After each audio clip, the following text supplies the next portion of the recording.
엔비디아 주가가 5거래일 연속으로 떨어지면서 최고점 대비 15% 이상 하락했습니다. 작년부터 올해 상반기까지 쉴 새 없이 달려오기만 했던 명실상부한 AI 시대의 첫 번째 황제였는데요. 지난 8월 실적 발표 시점에 블랙웰 지연 이슈 때 한번 뚝 떨어지고 문제없이 넘어가나 싶었지만 트럼프 취임 이후에는 오히려 여러 가지 악재가 겹치면서 마이너스를 기록하고 있습니다. 그래서 오늘은 천하의 엔비디아 어떤 이유로 하락했는지, 앞으로 다시 반등할 가능성은 있는지, 그리고 언제부터 다시 눈여겨보면 좋을지 이런 얘기들을 나눠보려고 합니다. 본격적으로 시작하기에 앞서 앞으로도 어려운 경제, 금융, 테크 투자 저와 함께 쉽게 공부하실 분들은 구독과 좋아요도 눌러주시고요. 그럼 바로 시작하겠습니다. 먼저 엔비디아가 요즘 주춤하고 있는데 그러면 AI 사이클이 꺾인 것이냐 이렇게 생각하실 수도 있겠죠. 그런데 사실 엔비디아가 주춤하고 있는 것이지 AI 사이클엔 문제가 없습니다. 그것보단 엔비디아한테 쏠려있던 자금이 다른 주식으로 이동하고 있다 이렇게 보시는 게 맞는 분석인 것 같은데요. 그러면 엔비디아가 지면 어디가 오르냐? AMD, 인텔, 여기가 아니라 브로드컴, 마벨 이런 것들이 오르고 있습니다. 사실 이 두 회사가 원래 반도체를 공부하신 분들 입장에서는 이름도 익숙하고 항상 순위권에 있었던 회사들이지만 그렇다고 딱히 주목받지 못했던 회사들인데요. 통신칩을 위주로 설계하는 회사다 보니까 스마트폰 AP를 만드는 퀄컴이라든지 CPU나 GPU를 만드는 인텔, AMD, 엔비디아 이런 회사들에 비해 관심을 덜 받았습니다.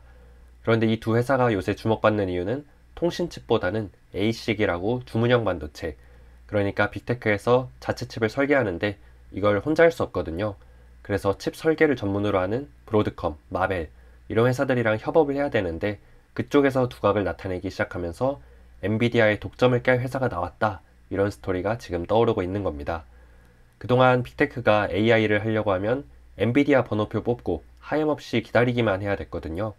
그런데 이제는 엔비디아 칩도 사지만 자체 칩을 개발해서 쓸 수 있게 됐다. 그래서 빅테크 세 곳과 협력하고 있다고 알려진 브로드컴은 최근에 이틀 동안에만 무려 40% 오르면서 1조 달러 클럽에 가입을 했고요. 아마존과 협력하는 것으로 알려진 마벨도 주가가 크게 올랐습니다. 참고로 브로드컴이 협력하고 있는 빅테크 세 곳은 공식적으로 밝히진 않았지만 구글, 메타, 그리고 중국의 바이트댄스인 것으로 추정되고 있긴 합니다. 그러면 이제 또 브로드컴이나 마벨 같은 회사들이 나왔으니까 빅테크가 더 이상 엔비디아의 반도체를 안 사는 거 아닌가요? 이런 걱정을 하실 수도 있을 것 같아요. 물론 예전만큼 무턱대고 엔비디아만 기다리진 않을 겁니다. 그렇지만 반대로 엔비디아의 영향력에서 완전히 벗어날 수 있느냐 하면 그건 또 아닐 텐데요. 엔비디아 반도체랑 자체 개발 칩이랑 믹스로 같이 사용할 가능성이 더 높습니다. 아무래도 데이터 학습에는 아직까지도 엔비디아 GPU만한 게 없거든요. AI 추론에는 빅테크의 자체 칩이 쓸 여지가 조금 있는데 일론 머스크도 그렇고 다른 빅테크들도 수급만 가능하다면 웬만하면 엔비디아 반도체 쓰려고 하고 있습니다.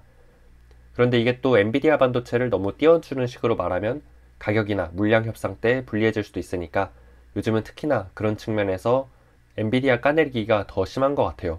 일종의 블러핑, 허풍인 거죠. 아무튼 엔비디아 입장에서는 지금까지 AI 반도체에서 점유율이 90% 넘게 사실상 독점을 하고 있었는데 여기에서 더 늘 여진 없고 오히려 점유율이 떨어질 일만 남았으니까 작은 악재에도 크게 반영했던 것 같고요.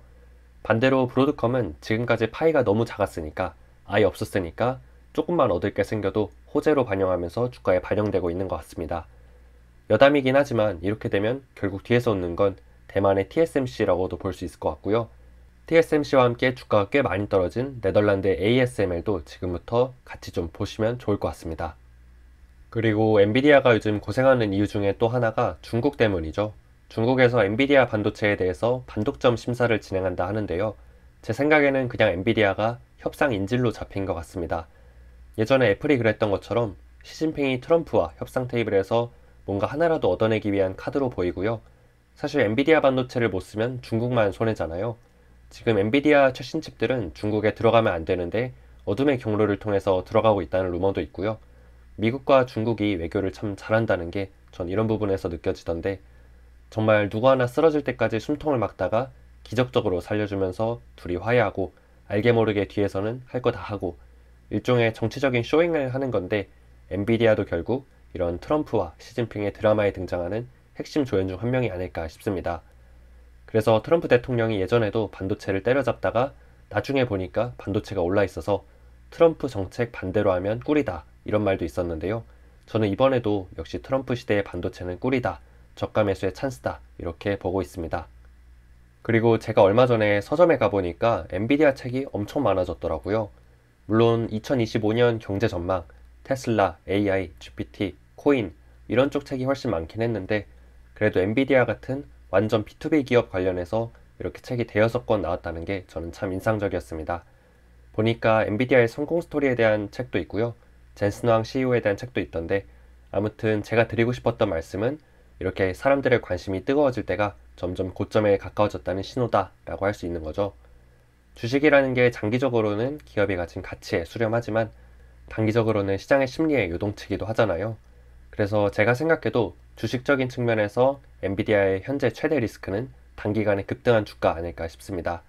정말 언제까지 오르나 보자 싶을 정도로 계속 오르고 또 오르고 그랬는데 이제는 슬슬 사람들의 관심이 엔비디아 말고 다른 곳, 브로드컴이나 테슬라 아니면 아예 코인 이쪽으로 넘어가는 것 같다는 건 이제 많은 분들께서 느끼고 계실 거라 생각합니다. 자, 그래서 오늘은 원조 AI 황제 엔비디아의 주가가 최근 하락하고 있는 이유 3가지, 브로드컴과 빅테크의 엔비디아 의존도 낮추기, 중국 반도점 규제 이슈와 미중 무역 분쟁, 서점 지표로 할 수 있는 단기간에 급등한 주가, 이렇게 정리할 수 있겠는데요.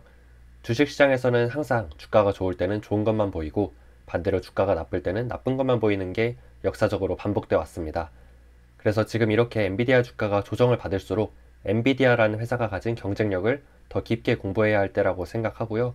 공부를 할수록 확신이 생긴다면 큰 폭의 주가 조정이 나왔을 때 저가 매수를 노려보는 것도 좋은 투자 방법이라 생각합니다.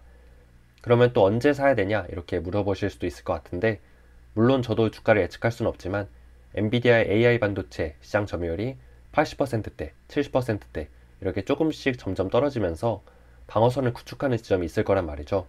그때가 되면 아마 주가도 안정화되고 지금처럼 사소한 이슈에는 덜 흔들리고 오히려 진짜 대장은 역시 엔비디아였어 하면서 시장의 관심이 다시 엔비디아 같은 좋은 주식으로 쏠릴 수 있지 않을까 이런 기대를 하고 있습니다. 엔비디아가 잘 나가면서 이 젠슨 황 CEO의 독특한 경영 방식도 주목을 받고 있는데요. 탑5 띵스라고 모든 직원들이 자기가 일을 하다가 발견한 주요한 사항 5가지를 젠슨 황 CEO한테 직접 이메일로 보낸다고 합니다.